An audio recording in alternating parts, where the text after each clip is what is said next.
To look into the face of Xian Isard was to see the fractured, frozen soul of the galactic empire. She was striking, in a way that was almost predatory, a beauty that warned you to keep your distance. One eye was a piercing, icy blue, the other was a burning, blood red. They called her Ice Heart, and rarely in the history of the galaxy has a nickname been so earned. She was not a soldier, born in the trenches of the Outer Rim, nor was she a politician, raised in the golden light of the Senate Rotunda. She was a creature of the shadows, born into the very heart of Imperial intelligence. Her father was Armand Isard, the director of Imperial intelligence, the man who whispered secrets into the Emperor's ear for decades. He raised Ysanne not as a daughter, but as a weapon, a tool to be sharpened and used. She grew up in the imperial court, surrounded by vipers, grand moffs, and warlords, learning from a young age that affection was a weakness and information was the only currency that mattered. But ambition is a dangerous thing to cultivate in a child, especially one who watches and learns as well as Ysanne. By the time she was a young woman, Ysanne was already one of the Empire's most lethal field agents. She saw her father not as a mentor to be revered, but as an obstacle to be removed. The turning point came with a failure. A mission to the planet Darknell intended to recover stolen plans for the Death Star went wrong. It should have been a career-ending disgrace. For anyone else, it would have been a death sentence. But for Ysanne Isard, it was an opportunity. She returned to Coruscant and stood before the Emperor himself. She did not beg for forgiveness. Instead, she accused her father of treason, claiming he had sent her on a suicide mission to cover his own disloyalty. It was a lie, a masterful, cold-blooded lie. And it worked. The Emperor had Armand Isard executed within the hour. Some say Ysanne pulled the trigger herself. She stepped over her father's corpse, took his title, and sat in his chair. She was barely 30 years old, and she held the secrets of the entire galaxy in her hands. When Ysanne took the reins of Imperial intelligence, the shadow over the galaxy grew longer. She proved instantly that she was colder, sharper, and more ruthless than her father ever was. The apprentice had not just surpassed the master, she had erased him. Her loyalty to Emperor Palpatine was absolute, bordering on a dark obsession. She understood him in a way the Grand Moffs and the fleet admirals never could. She knew that he ruled through fear, and she sought to perfect the architecture of that fear. She proposed a prison unlike any other. A place where the Empire's enemies would not just be detained, but dismantled, piece by piece. Palpatine was so pleased with her vision that he gave her a gift. A superstar destroyer, the Lusankya.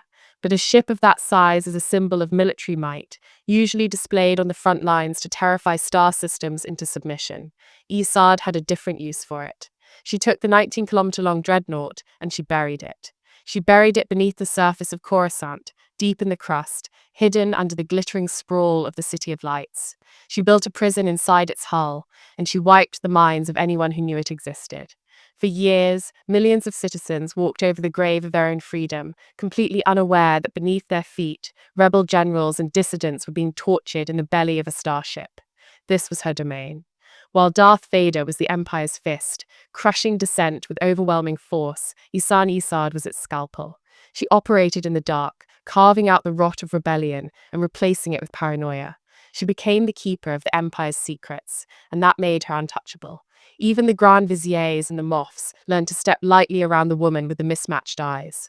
They knew that she knew everything, and they knew that beneath the city, she had a dungeon that could swallow them whole. The Lusankya was not just a holding cell, it was a factory.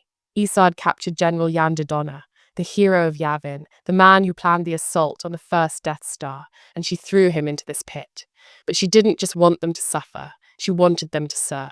She took captured pilots and officers, and she turned them into sleeper agents. She buried triggers in their minds, subconscious commands that would turn them against their friends years later. She did not use the Force. She used psychology, drugs, and pain. She broke them down until they were hollow, and then she filled them with her own design. This was the true terror of Isard's reign. She weaponized trust. You could never be sure if the friend fighting beside you in the trenches had been in the Lusankya, waiting for a code word to stick a vibroblade in your back. It was a psychological war, waged from the bowels of the capital.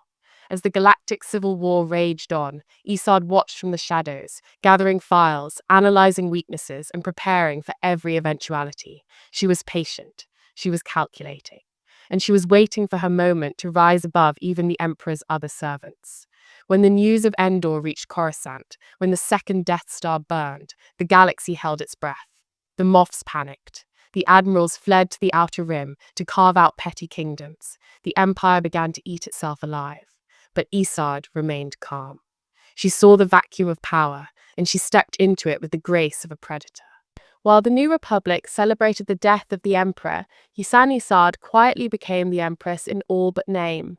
She manipulated the Grand Vizier Saint Pestage, acting as his faithful advisor while secretly engineering his downfall.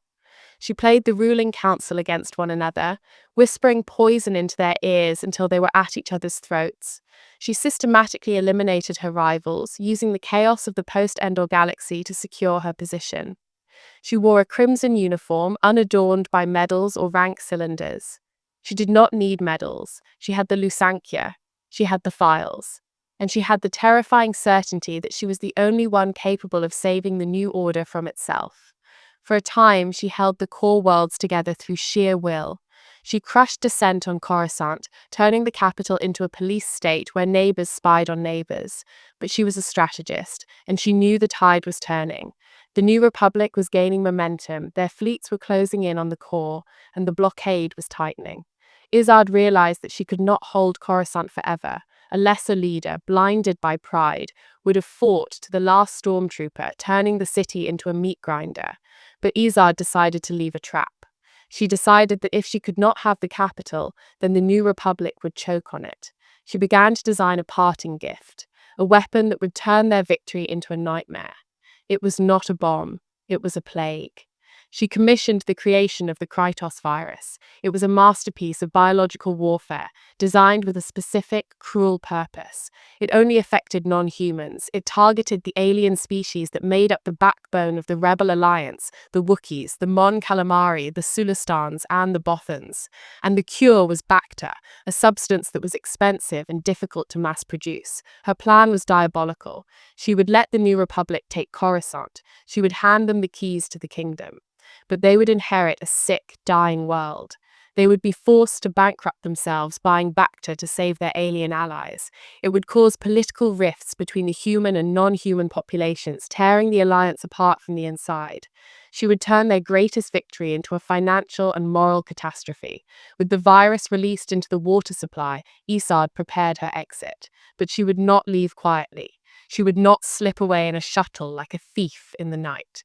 For years, the Lusankya had slept beneath the city, a dormant giant. Now it woke up. In one of the most destructive acts in galactic history, Isard activated the repulsor lifts of the buried superstar destroyer. The ground shook. Skyscrapers toppled. City blocks were pulverized as the massive ship tore its way out of the planet's crust. Millions of civilians died in the upheaval, sacrificed simply so Isard could have her ride. She ascended to the stars on a pillar of fire and dust, leaving a broken, infected planet behind her. She watched the destruction from the bridge, not with regret, but with satisfaction. She had scorched the earth. Now she would move to the next phase of her war. She took her fleet to Thyfera. It was a calculated move. Thyfera was the source of the galaxy's Bacta, the only place where the miracle fluid was produced in bulk. By controlling the cure to the plague she had unleashed, she effectively held the galaxy hostage. If the New Republic wanted to save their people, they would have to pay her price. This conflict became known as the Bacta War. But Isard had made a mistake. She had underestimated the tenacity of her enemies, specifically Rogue Squadron, led by Wedge Antilles and the former Corsac agent Corran Horn, whom Isard had personally tortured aboard the Lusankya. The rogues went rogue in the truest sense. They resigned their commissions, painting their X-wings with the colors of pirates, and they came for her. Isard dismissed them as a nuisance. She called them terrorists and thieves, but they began to dismantle her operation, shipment by shipment. They stole her Bacta and gave it to the worlds she was trying to extort. Her pride began to fray. She lashed out, executing her own officers for failure, massacring the native Ratix workers on Thyfera to taunt the rebels. The cool calculation of Iceheart was replaced by a fiery, desperate rage. It culminated in the Battle of Thyfera. Isard threw everything she had at the rogues. She emptied her hangars. She fired her turbolasers until the barrels glowed, but she was outmaneuvered. Her fleet was crippled. The Lusankya, the symbol of her power and her terror, was boarded and captured by the New Republic. In the final moments, Isard attempted to flee in a shuttle. The rebels shot it down.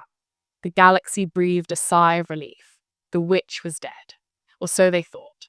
Survival is a habit that is hard to break, especially for a spy.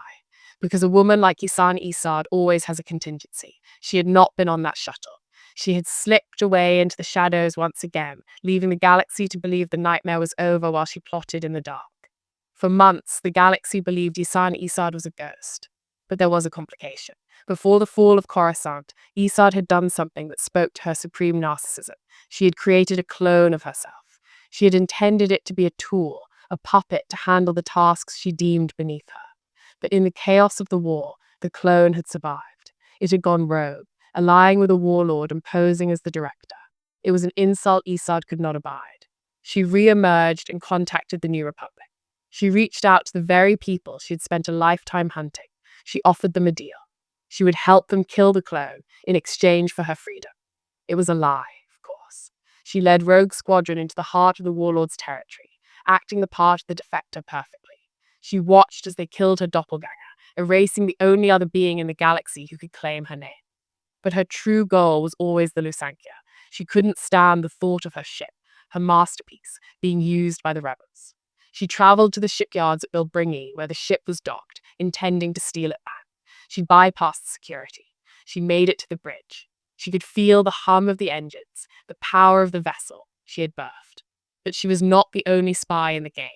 Yellow Asiri was waiting for her. Yellow was a New Republic intelligence agent, a woman whose husband Isard had turned into a sleeper agent and forced his death. It was not a grand duel between fleets in the void of space. It was a confrontation in a quiet room, aboard a silent ship. Yard tried to bargain.